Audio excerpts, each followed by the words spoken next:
O que nós temos dos primeiros colonizadores, mas realmente os povos indígenas foram absolutamente varridos do mapa. O interesse, quer dizer, a importância científica para o mundo dessas descobertas, isso aí é inquestionável. Agora eu estou me detendo na questão do Piauí.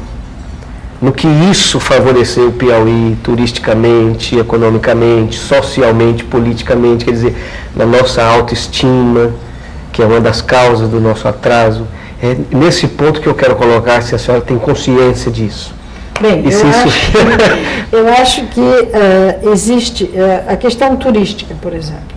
Essa região, nós já trouxemos especialistas de outros países, ou então colegas meus que vieram, todos são unânimes, é uma região que, se estivéssemos em outro país, nós já estaríamos lá com uma visitação entre 100 a 120 mil visitantes por mês. Em outro estado, por exemplo?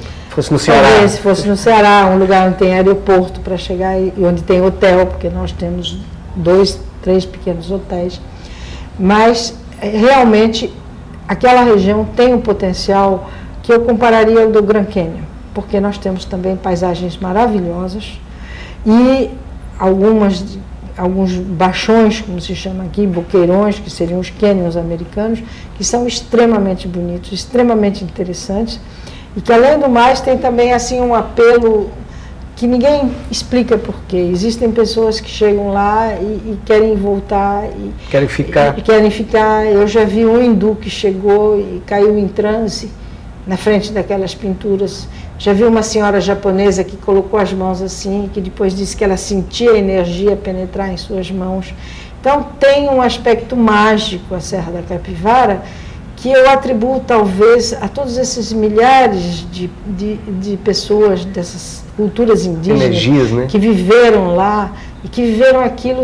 É um lugar maravilhoso. Então, eles devem ter vivido lá muito felizes. E quando eu comparo a população de hoje, com todas as suas misérias, a sua ignorância, a sua dificuldade de sobreviver, a sua incapacidade de se adaptar à situação ecológica atual, entende? E essa necessidade de protecionismo, de ter alguém para cuidar deles, eu penso nos outros que viveram lá. Para você ter uma ideia, de todas as nossas escavações, nós nunca encontramos um esqueleto de alguém que morreu de alguma falta de alimentação, com raquitismo, com nada. Nós temos, inclusive, esqueletos que demonstram uma estrutura muscular muito grande, quer dizer, eram pessoas fortes, eram pessoas sadias, eram pessoas felizes, como eles retratam nas suas pinturas.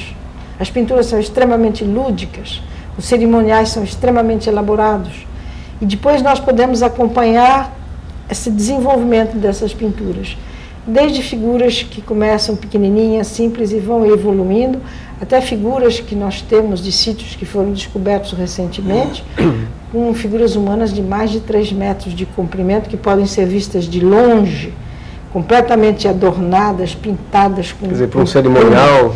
Um cerimonial extremamente elaborado. Para os povos muito religiosos, né? Religiosos, muito ligados à tradição, não é? Porque os índios têm... Normalmente as pessoas acham que os índios não têm lei, que são como animais. Não, os índios têm leis, têm maneiras de viver, e os animais também têm. Sim. Todos os animais têm uma estrutura social, eles têm costumes. Tem a lei, né? E são muito mais ligados ao seu costume do que nós. Tem a lei da selva, que está menos da selva do que a nossa. É menos da selva do que da nossa, entende? Quer dizer, então, realmente, eu acho que o Piauí tem nessa região a possibilidade de criar um centro, é o que nós estamos tentando fazer, um centro de turismo a nível internacional, um centro de turismo de primeiro mundo. E para a economia da região? Para a economia da região seria o ideal. Até agora, você vê alguma mudança? Olha, atualmente, se não fosse o Parque Nacional, o pessoal lá mesmo diria que eles estariam passando fome. Quer dizer, o Parque Nacional, apesar da dificuldade que nós temos, nós sempre carregamos para lá muito dinheiro. A infraestrutura do parque, só a fundação já aplicou lá cerca de entre 15 e 20 milhões de dólares para a infraestrutura do parque.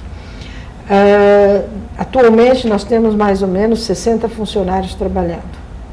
São pagos pela fundação. com projetos que nós desenvolvemos, não é? Nós temos projetos, por exemplo, financiados captar recurso para essa fundação ainda é um grande problema. Exatamente, um grande problema.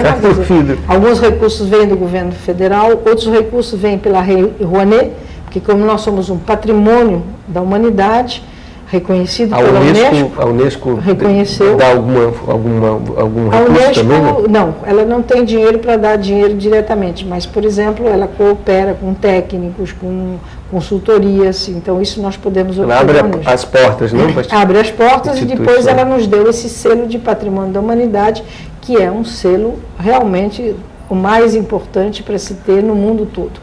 Com isso, então, nós temos acesso à Lei Rouanet. A Lei Rouanet é a captação junto aos empresários, que no nosso caso, como nós somos um patrimônio da humanidade, pode descontar 100% dos impostos.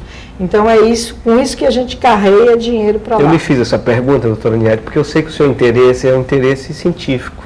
É uma cientista que quer contribuir com suas teorias e tal, mas sem querer, involuntariamente, a senhora contribuiu para o Estado, para mudar uma feição que se arrastava secularmente. Agora eu lhe pergunto, será que o Piauí tem consciência do que tem? Eu acho que algumas pessoas chegam a ter consciência, outros não. No próximo bloco, Niede Guidon analisa as características das pinturas, fala do potencial turístico do Parque da Capivara e do medo que tem de que suas pesquisas não sejam preservadas.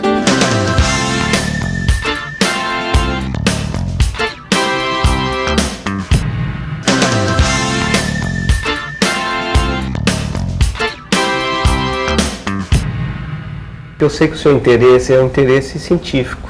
É uma cientista que quer contribuir com suas teorias e tal, mas sem querer, involuntariamente, a senhora contribuiu para o Estado, para mudar uma feição que se arrastava secularmente. Agora eu lhe pergunto, será que o Piauí tem consciência do que tem? Eu acho que algumas pessoas chegam a ter consciência, outros não, vivem muito longe, né? Vivem fora da realidade do dia a dia. Mas eu acho que, principalmente, nós precisaríamos que a parte pensante da sociedade do Piauí, que as autoridades fossem conscientes disso.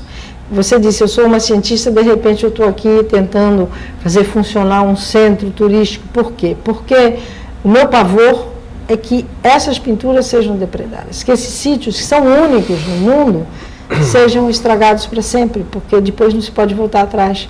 E por que razão eu digo isso? Porque a Serra das Confusões, que é ali do lado, as pinturas já está tudo escrito em cima. Porque no sul do estado eu já soube que os sítios estão sendo estragados, parece que aqui no norte também.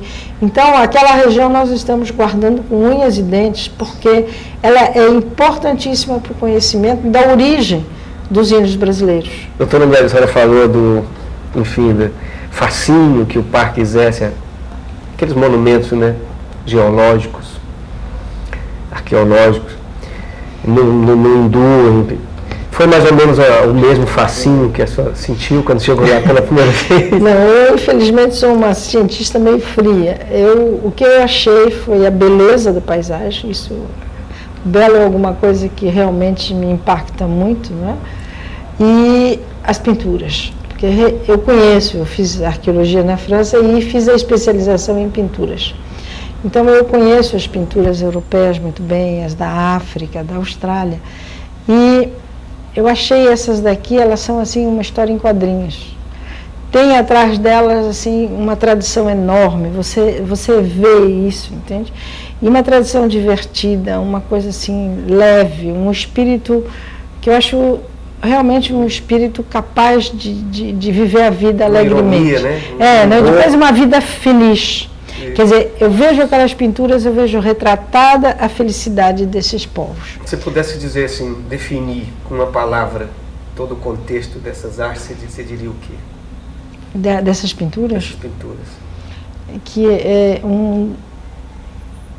é uma obra de arte, é uma obra de arte da humanidade, quer dizer, o homem é um animal que é capaz de fazer as coisas mais horríveis que existem e as mais lindas que existem também. E ali é uma daqueles momentos em que eu me reconstruo.